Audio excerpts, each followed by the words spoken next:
Everyone, मैं हूं Joshika from Learnohub, the free learning platform जहां पर आपको मिलता है physics, chemistry, biology, maths absolutely free of cost at learnohub.com।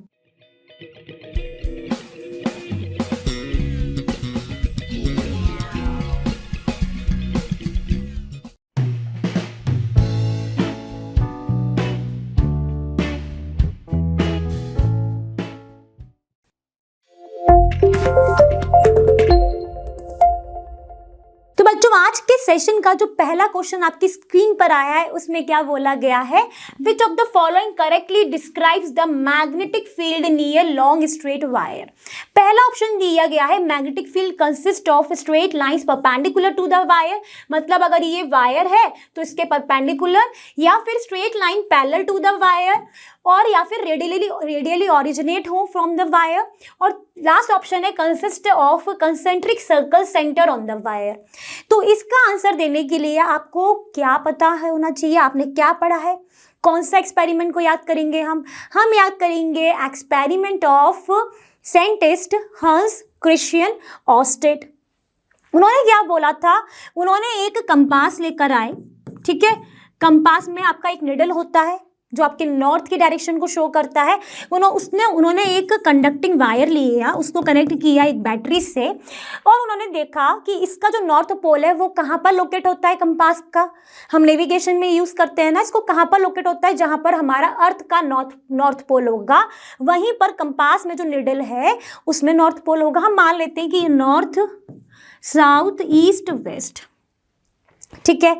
अब जब वो एक्सपेरिमेंट कर रहे थे, उन्होंने ऑब्जर्व किया कि जैसे ही वो कंपास को इस कंडक्टिंग वायर के पास लेकर आए, तो ये जो कंपास है इसमें जो निडल है उसमें कुछ मूवमेंट हुआ। अब किसी भी ऑब्जेक्ट में मूवमेंट कब होता है? जब वहां पर फोर्स होती है। क्या विदाउट एनी फोर्स मैं इस पेन को मूव कर सकती हूँ? मैं चाहूँ कि ये मूव हो जाए, पॉसिबल ही नहीं है। कब तक? जब तक मैं इस फिंगर से अपने इसको फोर्स ना दूं तो ये मूव करने लगी। तो विदाउट एनी फोर्स यहाँ पर मूवमेंट तो नहीं होगा। मतलब उन्होंने सोचा कि यहाँ पर कुछ ना कुछ तो फोर्स लग रहा है, ठीक है। फिर उन्होंने देखा यहाँ पर कि जब वो सप्लाई कर रहे हैं तो ये जो कंडक्टिंग वायर है अब ये बन गया है करंट कैरिंग कंडक्टर, और ये बिहेव कर रहा है एक मैग्नेट की तरह। कौन से मैग्नेट की तरह? इलेक्ट्रोमैग्नेटिक की तरह। अब कोई भी मैग्नेट होगी तो उसकी एक मैग्नेटिक फील्ड लाइंस होंगी, मैग्नेटिक फील्ड होगा जिसको हम रिप्रेजेंट करते हैं मैग्नेटिक फील्ड से। अब इस निडल में अगर मूवमेंट हो रहा है तो ये जो कंपास है जिसमें ये निडल लोकेटेड है वो भी क्या होगी, किस तरीके से बिहेव कर रही होगी? ये जो ये कंपास है ये भी उन्होंने कहा कि ये भी फिर मैग्नेट होगा। जब ये दोनों मैग्नेट अगर आपस में पास हो आएंगे तो उनके अंदर एक फोर्स लगता है जिसको हम कहते हैं मैग्नेटिक फोर्स। और ये जो मैग्नेटिक फोर्स है ये दो तरीके का होता है, अट्रैक्टिव या फिर रिपल्सिव। अगर इन दोनों मैग्नेट के पोल अगर आपस में पास में आए सेम तो वो रिपल करेंगे दूर। अगर वो दोनों ही अपोजिट पोल्स हुए तो वो क्या करते हैं? अट्रैक्ट करते हैं। तो इस तरीके से मैग्नेटिक का फोर्स लगता है दो मैग्नेट्स के बीच में। अब यहाँ पर ये तो करंट कैरिंग कंडक्टर भी इलेक्ट्रोमैग्नेट है, ये भी। तो जब हम इस कंपास को इस करंट कैरिंग कंडक्टर के पास ला रहे हैं, इसीलिए इसमें क्या हो रहा है? कंपास की निडल में मूवमेंट आ रहा है। तो उन्होंने समझ लिया कि फोर्स इस तरीके से लग रहा है। उसके बाद उन्होंने क्या किया? इस करंट कैरिंग कंडक्टर वायर को, ये जो है इसके पास में एक उन्होंने कार्डबोर्ड या पेपर रखा, और उस पेपर के ऊपर उन्होंने आयरन फिलिंग्स इंसर्ट कर दी, स्प्रिंगल कर दी, आप कह दो एक तरीके से स्प्रिंगल कर दी। अब जैसे ही इस करंट कैरिंग वायर में करंट कैरिंग है तो इसकी जो मैग्नेटिक फील्ड है जिसको हम डिनोट करते हैं बी से, उसकी अपनी एक मैग्नेटिक फील्ड लाइंस होंगी, और इस फील्ड लाइंस में ही फोर्स लगता है। फील्ड लाइन से बाहर कोई फोर्स नहीं लगेगा। मैं बोलूँ मैग्नेटिक इधर रखी हो, मैं यहाँ पर ऑब्जेक्ट हूँ, तो अगर इसकी मैग्नेटिक फील्ड लाइंस मेरे इस हद तक आ रही हैं तो यहाँ पे कोई फोर्स लगेगा। अगर इसमें इस मैग्नेटिक फील्ड लाइन से बाहर हूँ तो कोई फोर्स नहीं लगेगा, ठीक है। तो यहाँ पर इस करंट कैरिंग कंडक्टिंग वायर में जो मैग्नेटिक फील्ड लाइंस हैं, जैसे आपने यहाँ पे करंट फ्लो करा तो ये जो आयरन फिलिंग्स हैं उन्होंने अपने आप को एक डिफाइन पैटर्न में अरेंज कर लिया, और वो जो पैटर्न जिसमें उन्होंने अरेंज किया वो कैसा दिखा? उनको इस तरीके का दिखा। ये क्या कहलाया? Concentric circle around current carrying conductor. तो सेंटर पे उन्होंने एक कंसेंट्रिक सर्कल्स फॉर्म कर लिया, तो यहां पर हमें आंसर मिल गया। तो किस तरीके की फील्ड्स जनरेट होंगी? Concentric circle around current carrying conductor, जो कि हमारा वायर ही है। तो हमारा option D is the right answer for question 1। Question 1 तो हो गया है सॉल्व। चलते हैं क्वेश्चन 2 की तरफ। The time of a short circuit, the current in the circuit, A option है रिड्यूस, बी ऑप्शन है does not change, C option है increase heavily and D option है वेरी कंटिन्यूसली। ये आपके ऑप्शंस दिए गए हैं। इसको समझने के लिए, इसका आंसर देने के लिए आपको पता होना चाहिए कि शॉर्ट सर्किट क्या होता है। सबने सुना है ना ये टर्म, अपने घरों में सब लोग बोलते भी रहते हैं, अरे मेरे घर में शॉर्ट सर्किट हो गया। इसका मतलब क्या होता है कि अगर ये दो वायर हैं, इनको कनेक्ट होना था किसी बल्ब से फॉर एग्जाम्पल, ठीक है, बट ये यहाँ पर कनेक्ट होने की बजाय यहाँ पे तो बैटरी होगी जहाँ से करंट फ्लो हो रहा होगा, ये यहाँ पर कनेक्ट थे, बट किसी भी रीज़न से, चाहे वो हो सकता है इंसुलेटेड कोटिंग उनकी चली गई हो या फिर कोई अनवांटेड कोई कट आ गया हो और ये वायर आके कनेक्ट हो गया। अब यहाँ पर जाना कहाँ था? यहाँ पर। कनेक्ट कहाँ हो गया? अब यहाँ पर। जैसे ये दोनों वायर दोनों टर्मिनल के आपस में कांटेक्ट में आए, जैसे ही कांटेक्ट में आए तो वहाँ पर स्पार्किंग हुई। वही जो स्पार्किंग है वो क्या कहलाती है? शॉर्ट सर्किट कहलाती है। अब इसी को समझ सकते हो कि अब जो करंट था वो पहले जा रहा था इस बल्ब को ग्लो करने के लिए, लेकिन अब वो करंट का पाथ क्या हो गया? ये जाना था उसको बल्ब को ग्लो करने।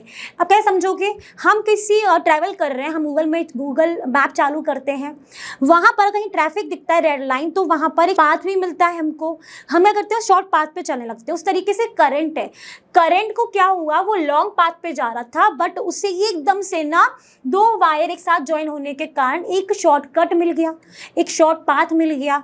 तो अब जो करंट है उसको लॉन्ग पाथ जाना था, वो अब आ गया शॉर्ट पाथ।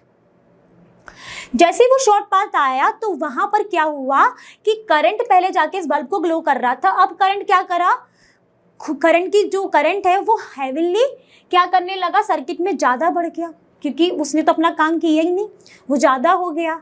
ज़्यादा क्यों हुआ? क्योंकि रेजिस्टेंस की वैल्यू क्या हो गई यहाँ पर, रेजिस्टेंस की वैल्यू यहाँ पर हो जाती है लो। रेजिस्टेंस की वैल्यू जैसे ही लो हुई, करंट क्या हो गया, इंक्रीज हो गया। तो शॉर्ट सर्किट में हमारा करंट क्या हो जाता है, इंक्रीज हो जाता है। इस डायग्राम के थ्रू भी समझ लो, ये रहा बैटरी, इस बैटरी से क्या होगा, एक करंट फ्लो होगा। जैसे स्विच अभी ओपन है, जब क्लोज करोगे तो एक करंट फ्लो होगा। करंट फ्लो करके कहाँ आना था, इस बल्ब को उसे ग्लो करना था, ठीक है। अब क्या हुआ, यहाँ पर तो कोई भी करंट नहीं आया। क्यों नहीं आया? कि ये दोनों टर्मिनल्स के वायर जो है आपस में ही कनेक्ट हो गए। जैसे ही आपस में कनेक्ट हुए, वहां पर थोड़ी सी स्पार्किंग हुई, चिंगारी निकली, उस चिंगारी से फायर हो गया। तो यहाँ तक तो कोई करंट नहीं पहुंचा। अब क्या करंट क्या है, यहीं पर जाने लगा। अब यहाँ पर रेजिस्टेंस बहुत कम हो गई, ठीक है, और करंट क्या हो गया, बहुत बढ़ गया। तो शॉर्ट सर्किट में जो हमारा करंट है वो बढ़ जाता है। तो इसीलिए यहाँ पर आंसर हो गया है option C is the correct answer. State whether the following statements are true और फॉल्स। सी में क्या बोला गया है, the field at the centre of a long circular coil carrying current will be a parallel straight line.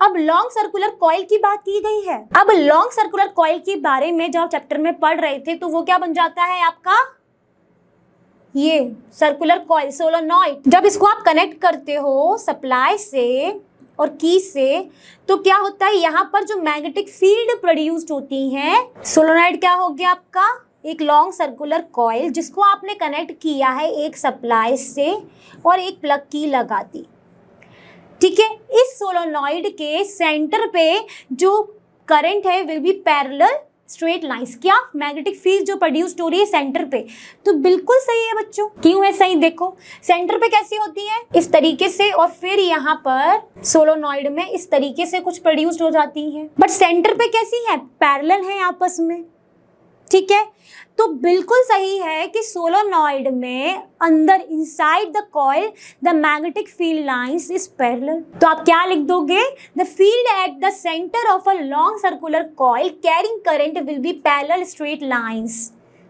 In the solenoid. तो इस तरीके से आपका फिगर आपने स्टडी किया हुआ है इस चैप्टर के अंदर। यहाँ पर इतना ये सही नहीं बना है, बट आप चैप्टर पढ़ रहे थे वहाँ पर आपने देखा था कि सोलोनॉइड के अंदर सेंटर पे जो फील्ड्स होती हैं वो पैरेलल होती हैं। तो ये भी क्या हो गया, ट्रू। अब देखते हैं डी पार्ट। डी पार्ट में क्या बोला गया है, a wire with green insulation is usually the life wire of an electric supply. ऐसा होता है क्या, तो आपको यहाँ पर पता होना चाहिए colour coding system. Colour coding में क्या होता है, यूजुअली जो कलर है किसके लिए, इस लाइव वायर के लिए जो कलर होता है वो पुराने कलर कोडिंग के अकॉर्डिंग वो रहता था red, and new colour coding के अकॉर्डिंग वो है ब्राउन। ठीक है, तो क्या यहाँ पर ये ग्रीन इंसुलेशन वायर का है, नहीं, तो ये क्या हो गया, फॉल्स। और ग्रीन कलर किसके लिए होता है, आपका अर्थ वायर के लिए। पुराने कलर कोडिंग के अकॉर्डिंग ग्रीन और न्यू के अकॉर्डिंग येलो भी होता है। तो ग्रीन एंड येलो किसके लिए होते हैं, अर्थ वायर के लिए, ना कि लाइव वायर के लिए। अब आप थोड़ा सा इंटरेस्ट लग रहा होगा ना कि न्यूट्रल वायर का कलर क्या होता है, तो न्यूट्रल वायर का जो कलर होता है वो होता है आपका लाइट ब्लू। किसका होता है, न्यूट्रल वायर का।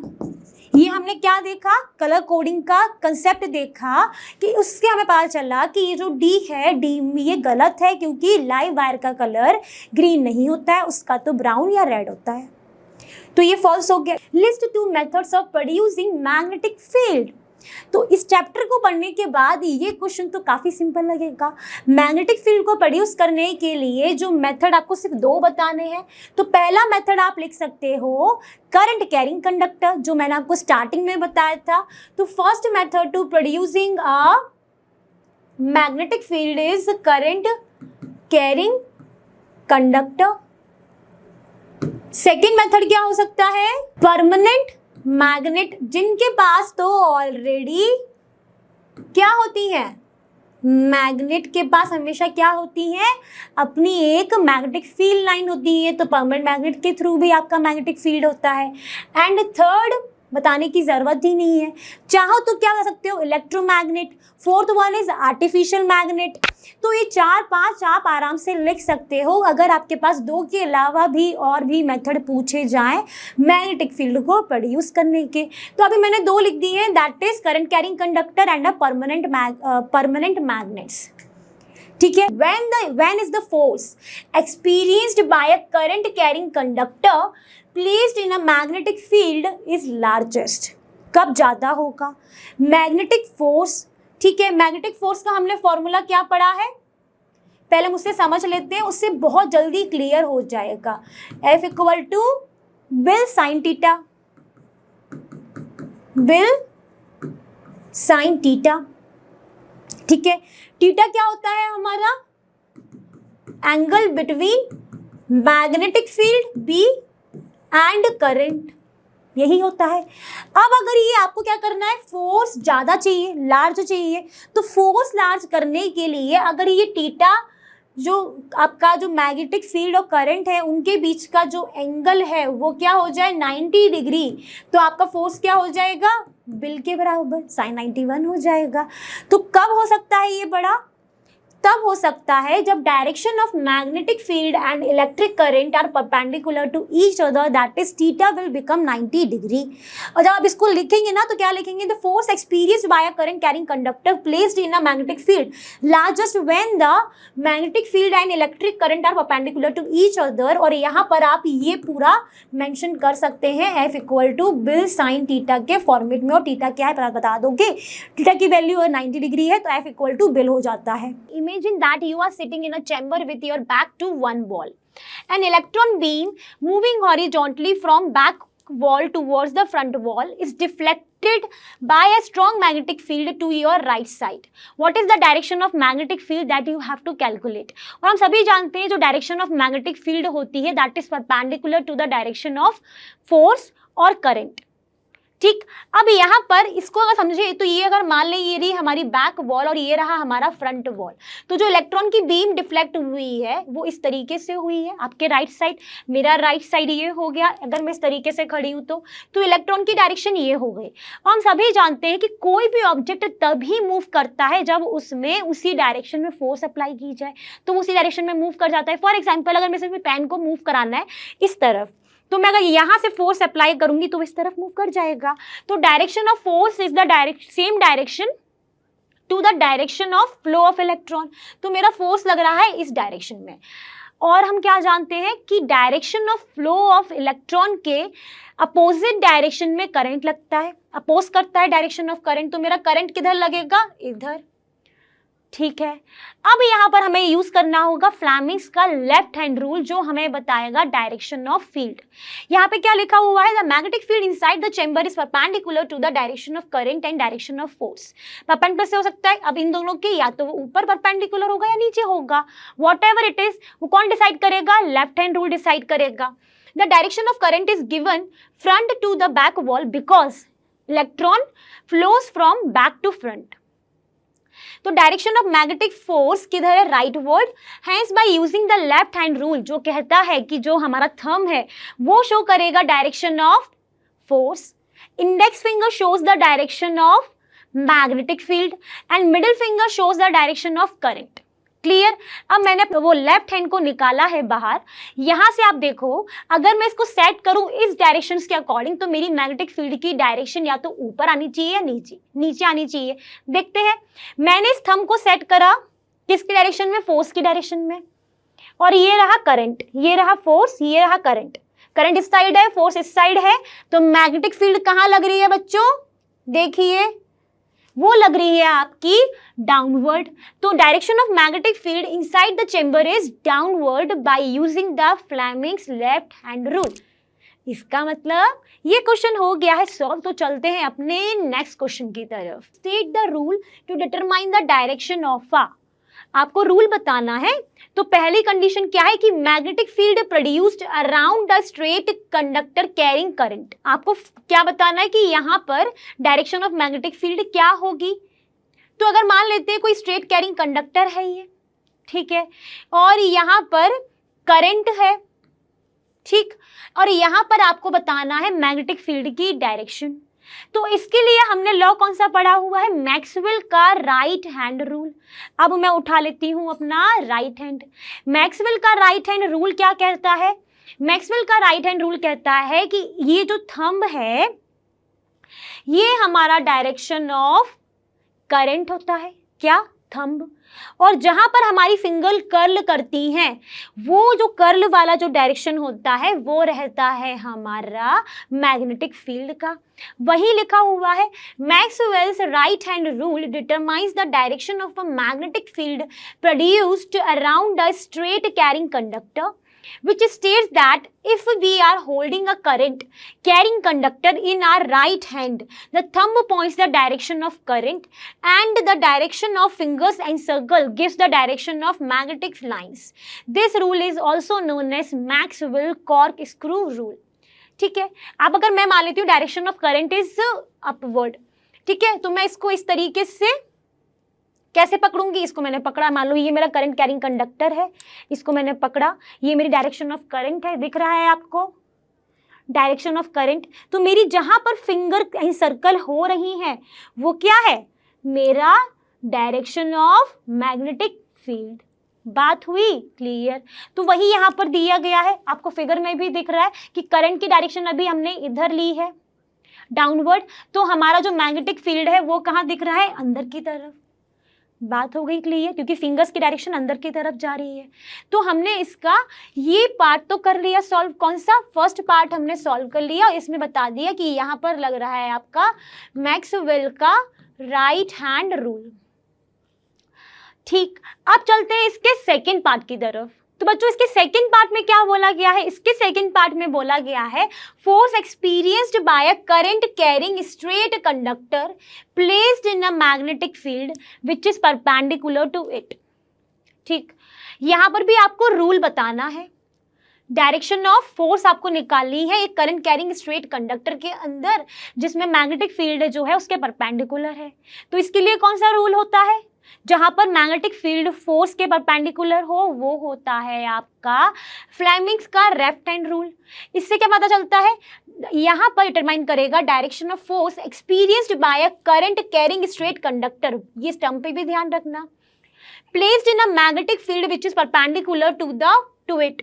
फ्लेमिंग्स लेफ्ट हैंड में क्या होगा? ये जो मेरा लेफ्ट हैंड, यहां पर इसको इस तरीके से समझिए, ये हो गया thumb is in the direction of force या फिर motion. Index finger shows the direction of field and this middle finger shows the direction of current। यहाँ पर आपको फिर यही पूरा लिखा हुआ है that according to this rule if the forefinger, thumb and middle finger of the left hand are stretched mutually perpendicular, the forefinger is in the direction of external magnetic field। दे रही मेरी forefinger magnetic field and direction of current shows by the middle finger and thumb points shows the direction of force acting on the conductor. वही है, उससे हम निकाल लेंगे। यहाँ पर कौन सा रूल लगने वाला है? Left hand rule. तो सेकंड पोर्शन जो है इसका वो भी कर लिया है सॉल्व। अब देखेंगे इसका थर्ड पोर्शन। अब यहाँ पे थर्ड पोर्शन में भी रूल ही बताना है बट कंडीशन क्या है? करंट इंड्यूस्ड हुआ है कॉइल के अंदर due to its rotation in magnetic field. Magnetic field के रोटेशन के कारण जो करंट इंड्यूस्ड हुआ है उसकी आपको डायरेक्शन निकालनी है। तो किससे निकालेंगे आप? तो यहाँ पर यूज होगा right hand rule to determine the direction of a current induced in a coil due to its rotation in the magnetic field. अब राइट हैंड को बाहर निकाल लो, ये रहा राइट हैंड। यहाँ पर इस राइट हैंड के अगर अकॉर्डिंग चलेंगे तो यहाँ पर भी जो थंब है that shows the direction of force, index finger shows the direction of magnetic field and this middle finger shows the direction of current। ठीक है, वही यहाँ पे लिखा हुआ है। According to the Fleming's left hand rule, it states that if we stretch the thumb, forefinger and middle finger at right angles to one another in such a way that the forefinger points the direction of magnetic field। ये रही मेरी forefinger, that is the index finger, that is the direction of magnetic field। Middle finger shows the direction of current and thumbs gives the direction of force।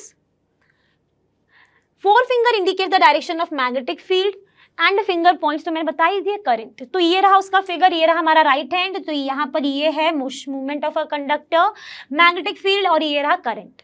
इसका मतलब ये question भी हो गया है सॉल्व। अब चलते हैं अपने नेक्स्ट क्वेश्चन की तरफ।